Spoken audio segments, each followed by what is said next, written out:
Hello and welcome to another installment of the Tricycle Guy Adventures. Now we're going to talk about something that not a lot of people like, but now it involves a three-wheeler, so I think you will like it. Snow removal. Now, there's some videos on YouTube I've seen over the years, and other people have these. I'm not claiming to be the only one or saying mine's better, nothing like that. But there's never been, in my ability to find it, in my experience of searching, a video that explains what is what and what mounts to what and how things actually work. So we're going to do a little bit of a, I guess, explanation video today where I show you what each thing is, and you can use this as a reference, and maybe you'll get lucky and find a three-wheeler with plow brackets, and maybe you'll get lucky and find the plow too. So let's get started. Now, this frame is made of square tube. You see, four-sided square tube. It has, I believe this is a 48-inch blade. Now I did some modification to this because it had been left outside and it rusted and the lifting mechanism went bad. Excuse my poor welding ability. I was using a small welder that didn't even have amperage settings. It had letters, so it was kind of like heat it up with a torch and then lay it to it. But I don't want to ramble on all day about my inability to weld, so I made this fancy handle. But enough about what I did. This square tube model is made by CMP, Cambridge Metals and Plastics. They were out west somewhere, I think Minnesota, something like that, and they made a lot of trike accessories. They had the luggage racks, which Big Reds obviously were standard with those, but they made gun scabbards. You see a lot of that. The guys will mount the gun scabbard here. They made these windshields for the three-wheelers and four-wheelers. CMP, I think, is still around, but I don't know if they changed management, changed names, whatever. You have to do your own research there. But anyway, I just say that's a Cambridge plow, and that's good enough for me. Now, what we have here is a big steel bracket underneath. It uses the rear two skid plate bolts, so you have to take those bolts out. And this one I didn't get new as a kit, so those are hardware store bolts. They aren't the original bolts that came with it, but it uses two bolts back there. You have to take the skid plate bolts out, obviously save them, put longer ones in, and then it just pinches the skid plate there. You can see it. Then it goes up and uses the rear foot peg bolt. Now that is a Cambridge plow and a Cambridge plow bracket. It also comes with this little piece of steel here. It uses the two motor mount bolts there and attaches. You can see they're a little short, not quite a full nut of threads there, but it'll hold the motor in. It ain't going anywhere. And then you hook the chain up to that, and that comes with the plow kit. So you get the big bracket, the bolts, and the lifting bracket. Now the foot peg bolt I don't think you get in the kit. Actually I have a new old stock snow plow, but it's this plow, but it's for an 84, so I don't know what they actually sent, so I can't swear to what they give you with the 85 kit. Now, this is what the bracket looks like off the machine. So this side is the top, this side is the bottom. The plow attaches here to these ears. As you can see, I just have regular old trailer hitch pins in there. Nothing special, nothing fancy. And then the bracket sits on the machine like this. The two bolts for the skid plate, and then the foot peg bolts here. That's what it looks like mounted. That's a Cambridge plow. Now I have this modified.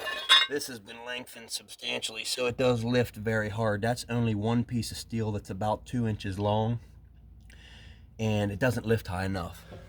So I made this to give me 12 inches of blade lift. So now, when I put it up, it is up. I also, when I got this plow, it had been used. The cutting edge was kind of deteriorated. So I got new bolts, and this was a 3-inch wide piece, and the blade actually comes down just below the bolt hole. So I have a little more wear yet. And when it does finally wear off the bottom here, I will flip it over and then start wearing this side. So it's a double edge, it'll work fine. That's an 85. Now, this is a Cycle Country plow. They're easy to tell. They got that fancy handle grip. Oh, there it is. It says Cycle Country. I think Cycle Country is now Colpin Outdoors, but don't hold me to that. And Colpin ATV, outdoors, whatever you are, don't sue me for using your name. So now this, I believe, is a 46. I actually should get a tape measure out, but it's in the house right now, so I don't have it. There goes a loud truck down the road. Never any traffic till I'm filming. Anyway, the Cycle Country blade is not quite as long in length, a little narrower, and it is a double-edged sword because when you angle the blade, your rear tire is running over the snow because the angled blade pushes the snow out to the side, whereas this longer blade actually rolls the snow out past the track of the machine, so you're not running over it and packing down the snow you're trying to plow. But I have two of them here set up just so if one goes down and I need to plow, I can get things done, something breaks. Now this is still stock. I haven't done any modification to this. The Cycle Country lifting mechanism is a rod. It's not a chain like we have over there on the Cambridge. And actually a guy told me that you should put the chain on the Cycle Country because if you're plowing a rough area, or maybe you have a gravel lane, or you catch the side of a bank if you have a blacktop driveway and you go into the dirt, when that plow frame jars around, it makes that move. And this lever is very close. I can show you on the 85 with the Cambridge plow. Your knee is right there. So now imagine that plow frame is doing some banging and bouncing around. It will whack you in the knee right here so hard. So now having a chain, the plow frame can do a lot, and this lever can float a lot. So if the blade lifts up, this won't come back and whack me. It will simply slacken the chain. That's a good thing to have. So now, if you're going to use a round tube Cycle Country plow, it's definitely a little beefier in this area too. That's a good way to identify a Cycle Country if the hand grip is missing. And they did come with decals, but that one is basically roached out to nothing. So if you want a Cycle Country plow, but you have an 85 Big Red, this is the bracket that you need. Backwards, there we go. Now what they do, similar to the Cambridge, they have a little tab there, but it goes here on the foot peg bolts. Now being a 250SX and Big Red are the same at the foot peg area, you can use these same brackets. So when you're running a round tube Cycle Country plow on 85-6.7, or some people that may be watching have an 88 Super Red, they know who they are. This is the bracket that's necessary. Now you can go to your local metal fab shop. This is what you need. If you had a good one that wasn't bent, you could have a pair made, but they do pop up on eBay sometimes. And you could just go to your local fab shop and just make a plate like that. That's nothing fancy, nothing special. I mean, it's literally a 1/2 inch hole and then probably 2 3/8 holes for these motor mount bolts. There's nothing to it, literally. You just don't want it too long that it hits the fender or anything like that. So, square tube, 85, 6, 7, or 8, takes this big beefy bracket that goes on 1 foot peg bolt and skid plate bolts. Round tube plow on an 85, 6, 7, 8 Big Red or 85, 86, 87, 250SX requires this bracket using 2 foot peg bolt holes, and that's it, and your lifting bracket. Now, when you want to use a square tube Cambridge plow on a hardtail 82, 83, 84, which I wouldn't recommend 82 and 83, you got no reverse. Plowing snow without reverse is not fun. You require this bracket. The way this works, excuse my flailing around, I'm not a good video editor. This is all raw footage and I'm a one-man show. Whoops, I have it backwards. There we go. Now I'm thinking. There are 2 bolts in the bottom that you got to drill up through. Now I clearly have them much too long. They don't need to be that long, and I use bigger nuts for spacers.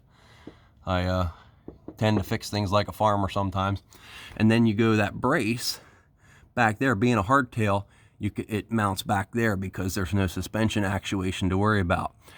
This brace, in my opinion, is a little bit weaker. It's not like the big piece that you use on the 85 for the Cambridge. But it does the job, and it's got that spare brace, so it's good and strong. Now this is just for demonstration. It's easier to see, but it's got the little catches there. And then this one, I think, when they come new old stock, this is what you get. This piece. It actually clamps around the frame, and your chain eye. Now remember, we're talking square tube Cambridge now. This is a Cambridge. I had to mark them because I didn't remember. 84 Cambridge plow. This clamps over the down tube up in this area somewhere. The chain hangs down and catches the tab. Now, like I said, that's highly modified and lengthened, so I get more lift. That's not what they're going to look like. They're going to look more like that with a shorter tab, maybe 2 to 3 inches, because anybody that knows anything about leverage, the longer this gets, it creates a shorter effect on the handle. So basically it lifts harder. You're trying to do more work with less distance, just like a big long breaker bar versus a short little breaker bar. Anyway, this plate somebody homemade, just for whatever reason. But when I bought these brackets, it was all together, and I thought, well, heck with it. I'm not making a new plate. It seems silly to do that when this one here works. Somebody else took the time to line the holes up, make it what I needed. So what I have is a Cycle Country bracket on an 84 for a Cycle Country plow. Now this is a Cambridge, so if I wanted to use a square tube plow on this machine, I would just put this bracket on it. Since I have this Cycle Country, it's not being used, I use a Cycle Country. Now the bracket looks identical, but there is a difference. If you see a 3-wheeler with this bracket on it and you think, okay, cool, I can use a snowplow, you have to be careful. There is a distance here. If I can get that to stand up, okay, that's what I'll do. The Cambridge, I call these shark fins because they look like a shark fin. You can call them whatever you want. There's a distance issue. Right here, right there, that lines up. Come over here, you're over an inch short. So you have to make sure that even if you have this style bracket and you can look underneath there and see it, you still don't know which plow you need. You need to make a measurement here to here. Now, these plows don't come up every day, so if you see one at a yard sale, auction, even hanging on the 3-wheeler, they're not cheap and they're not common, but when you see them, you got to buy them. So now, this is a Cambridge 85 bracket we already went over, and we can see that the Cambridges are the same. So we have a Cambridge 84 in my hand and a Cambridge 85 right here. This is wider, and it's a Cycle Country 84. And this is Cycle Country 85. So that's just a basic sum up of snow plows. I've seen a lot of videos of guys out using them, or people that have homemade stuff, and I say, if you're going to home make one, home make it like this. That sucker is strong. These I've seen bent a little bit. They're not to say they're weak or a bad design, but I've seen them bend. And these individual ones, I really don't know how much I trust them, because it just seems better to have a solid piece. But there's lots of videos of guys out plowing with these things, and they work great. So you can be your own judge. But just to recap, square tube, CMP Cambridge, round tube, Cycle Country. Typical, that's what you're going to see on an 85, 86, 87 Big Red for a Cambridge. This is what you're going to see for an 85, 86, 87 Big Red or 250 SX with a Cycle Country. And you will typically see this style for Cambridge and Cycle Country on a hardtail, 82, 83, 84 Big Red. So it means here in tricycle land, we're just about all ready for winter. I always put the plows on around Thanksgiving, and you know what Thursday is. Like I said, you don't want to plow snow without reverse. If you don't have a reverse Big Red, I feel bad for you, because I wouldn't put a plow on anything older than an 84. So we'll see everybody next time. Happy Thanksgiving, by the way. Gobble, gobble.